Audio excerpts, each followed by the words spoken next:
नमस्कार मित्रांनो, लय दिवसांनी गावाला यायचा योग आला. मग शंभू भेटला. शंभू म्हणला, "चला नाना रानात जाऊन येऊ." मग म्हणलं, "चल जरा येऊ रानात फिरून." मग गेलो त्यासोबत रानात आणि तिथल्या आपल्या देवीच्या मंदिरात दर्शन घेतलं. मग दर्शनानंतर गोठ्यावर गेलो. गोठ्यावर जाऊन बघतोय तर काय वडिलांनी गुरं घेऊन रानात पसार झाले होते चारायला. मग शंभू म्हणला, "चला नाना गावात रील काढू. आपले गाव पण किती सुंदर आहे नाही का." मग त्याचं ऐकलं आणि निघलो रील काढायला.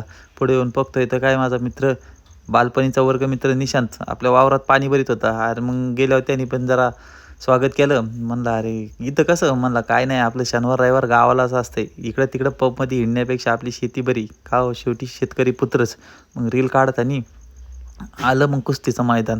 मग मैदान आल्या शंभूच्या अंगात काय पैलवानच आला. मग गेला काय लाल मातीत. एकदा लाल माती डोक्याला लावल्यावर मग काय त्याच्या अंगात पैलवानच येणार. मग त्याच्यानंतर म्हणला, "नाना चला एक-एक डाव होऊन जाऊ द्या." म्हणलं, "नको बाबा, तू लय मोठा पैलवान, तू मला उचलूनच आपटशील." मग मी घेतली माघार. मग तिथून निघालो पुढच्या दिशेने. तर तुम्हाला आमचा व्हिडिओ कसा वाटला नक्की कळवा. लाईक करा, सबस्क्राईब करा आणि पुढचा व्हिडिओ पाहण्यासाठी आमच्या पेजला फॉलो करा. धन्यवाद.